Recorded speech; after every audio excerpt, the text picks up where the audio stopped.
Hello everybody and welcome back to Red Eagle Politics. Make sure you guys like this video down below and subscribe to the channel if you are new.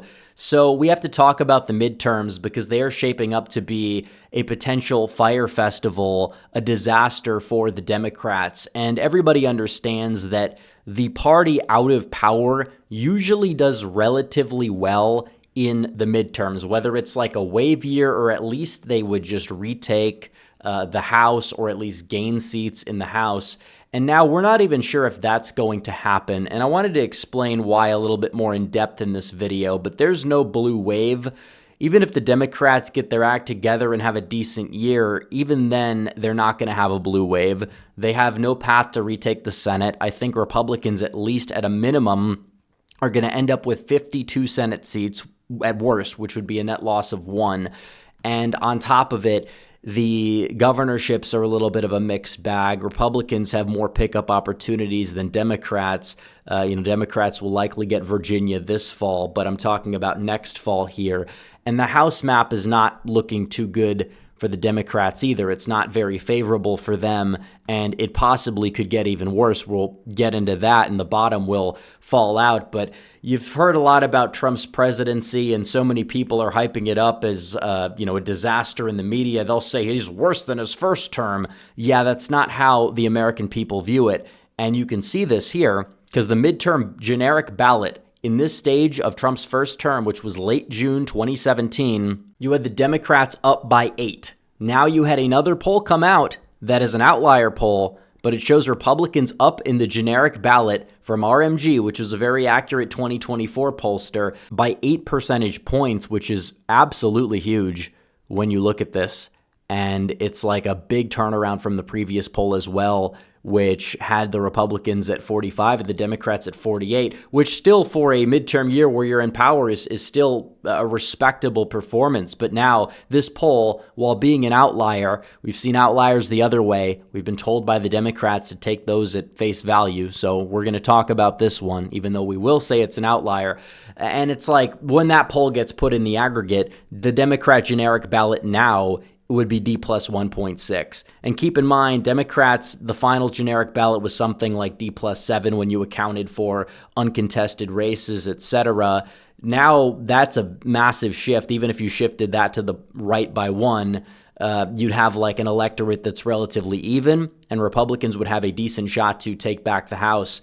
And we'll talk about why after I tell you guys about our great friends over at the Wellness Company. So you've probably heard that RFK Jr., known for his sharp mind and relentless energy on the campaign trail, is taking methylene blue to stay focused, energized, and mentally resilient. Now you can experience those same benefits with Recharge from the Wellness Company. This doctor-formulated nutraceutical is the first to combine methylene blue with urothalin A, creating a unique formula designed to optimize mitochondrial function, improve energy, and elevate cognitive performance. Methylene blue crosses the blood-brain barrier to enhance memory, focus, and executive function by increasing ATP production, the true fuel of our cells.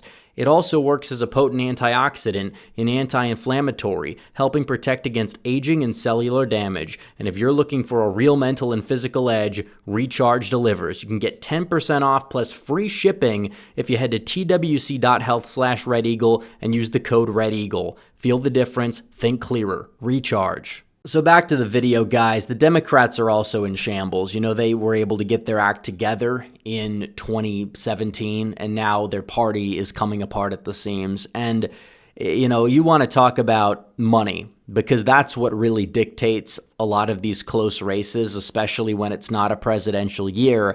The Republicans and the RNC on hand have $72 million. The Democrats have just $15 million. That is absolutely abysmal. This is the same party that also spent $20 million trying to figure out why young men don't like them. Okay. Yeah, they're totally going to be able to get to the bottom of that. Anybody could tell you why, but no, they have to spend $20 million on that to get nowhere. I mean, this is what happens when the inmates run the prison and the more competent old guard is dying out, and you're now seeing people like Zoran Mamadi becoming, the face of the Democratic Party. The rising stars are these far left people who are not able to really connect with a large general electorate. And you're seeing what's going on here. Republicans also, Trump has raised like $500 million since the election, and all that's going to go to the midterms. And there's other PACs that have, tens of millions of dollars on hand, more so on the right than on the left.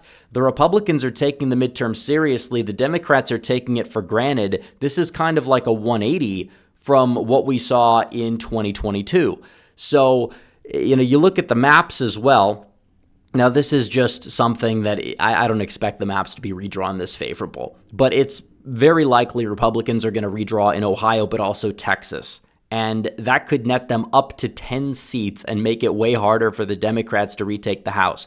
I think they're probably going to have a Democrat vote sink in Cincinnati, in like Hamilton County, and that would allow for less competitive like red seats to flip potentially, and you could make some of the other seats redder in Ohio, and that would guarantee 2 pickups. And then in Texas, I don't know what they'd be able to do, but I think that they would be able to potentially draw some maps that would net Republicans a couple more seats. So you'd be maybe netting 5 seats in total off of a redraw, and what that would do is that you would put Republicans in a position where they're not starting off at 220, they're starting off at 225. And at that point, is there enough math for Democrats in the House? Because they're not even going to redraw Wisconsin. Like, they could still flip Derek Van Orden's seat, because I don't believe that he's the strongest candidate overall. He underran Trump by a lot. The turnout dynamics don't favor him a lot in that district.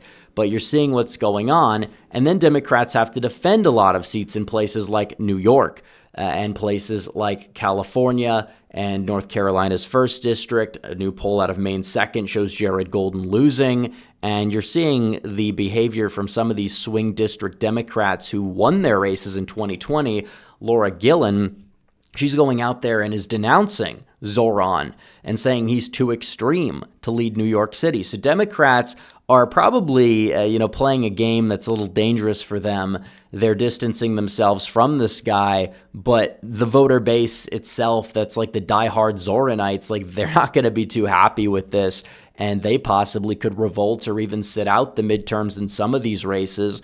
They may not come to help Kathy Hochul because she's distancing herself, and that could really doom Democrats in the state. You could have a Republican governor in New York. You could have plenty of Republican House victories that a lot of people didn't see coming, kind of like what we saw in 2022, except on steroids because of that down ballot effect. And when you look at the maps, and we'll do that in a second, but I also wanted to bring this up. The Democrats are consistently polling very poorly. And you could say this is an extreme example, but we've seen countless polls where the favorability of the Democrats are in like the low 20s, maybe in the 30s. That doesn't mean they're going to get 20% of the vote.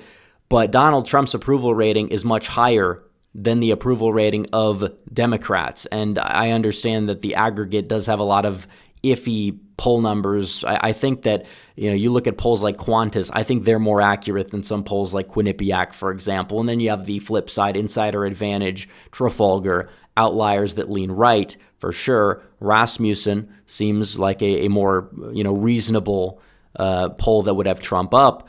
But you look at this and it's like, I don't think you've seen a big vibe shift since the election in terms of Donald Trump's favorables, his approval rating, and they're much higher on both fronts than they were at any part in his first term. And I do suspect that they're a little bit higher than what the aggregate is showing. They're more like 48, 49, and there's a chance it could even go up in the 50s. The Democrats are in the 20s. Now, if you look back at 2018, the approval polls or the favorable polls for the Democratic Party, they were in the high 40s, above the Republican favorability polls. Now that's flipped, and also Trump is way more popular than the Democrats, even in polls like Quinnipiac that are very anti-Trump pollsters. So when you look at this, Democrats are already, the vitals are not shaping up to be your typical midterm. We do have over a year to go.